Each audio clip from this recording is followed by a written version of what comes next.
IndieGamesAAA.com. Hello, everybody.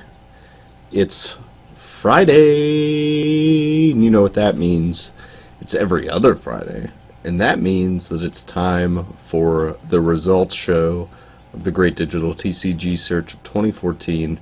If you've been watching, you know that this was a week where Scrolls and Solforge duked it out in what was one of the more epic and eventful matchups of anything anybody's ever seen ever. I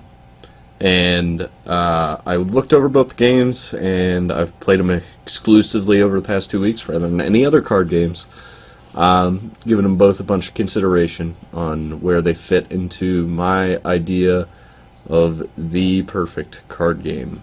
And I think after a lot of consideration, I decided that for this competition, Solforge made a lot more sense to me. It was the 1 seed. It has stayed just as good as I remember it being. It's one of the best implementations of kind of like what you're looking for in a more modern card game. To be honest, Scrolls, while the animation and stuff felt very new, it didn't feel like it was a step into the 21st century so much as it was just another implementation of maybe more of a PC game. And it felt more like a PC game than like a competitive card game.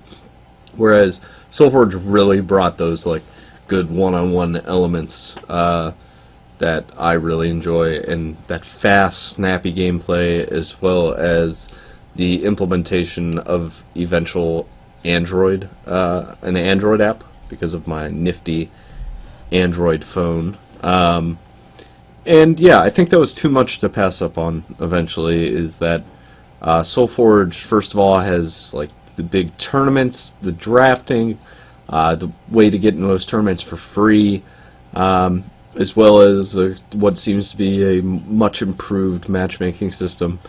And yeah, I want to play these games on the go. I think that's something that I'm not going to be able to sacrifice, is that when I choose one of these card games, I will want to play it on the go, whether it be on my tablet or on my phone. And the fact of the matter is that Scrolls is not a very portable game, and is a much more sit down, takes a while longer, and seems more, it may have more elements to it, but I like that kind of simple strategic nature of these card games. Like at some point I hope Solforge seems more like math to me than it does like a mystical guessing game, and Scrolls was able to kind of seem a lot of the time like it wasn't a calculated decision on my part so as much as it was just an educated guess. Solforge is a lot of math and a lot of preparation, and I think that's something I really value in these games. And I hope that Solforge brings a lot to the final too. I hope those people out there who like Scrolls understand why I have to cut it.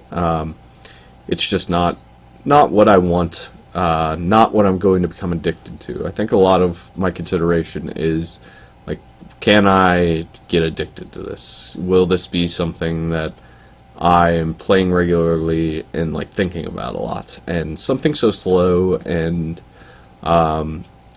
so much that it's not, mathematical to me is not as appealing. Magic was always a math game to me, and Solforge is kind of the same way.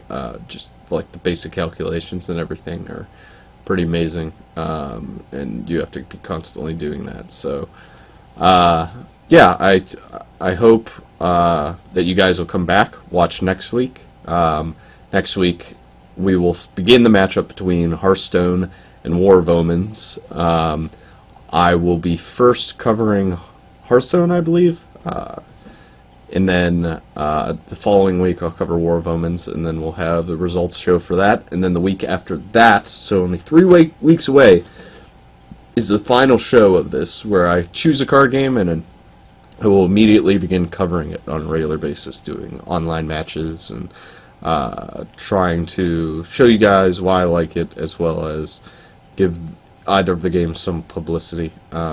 So that's what I'm really pumped about. When all this ends, that I'll have a card game I can get deep into the community with and enjoy with the people who enjoy it. So yeah, check back next week when I'm doing Hearthstone, and then check back the following week too for War of Omens. So Solforge, your first member of the final 2. Thanks for watching. If you have anything you have to say to me or you want to say, please leave it in the comment section below. Until then, just, I don't know, email me or just hit me up, pete@indiegamestriple.com. Yeah, thank you very much for watching. I'll see you next week.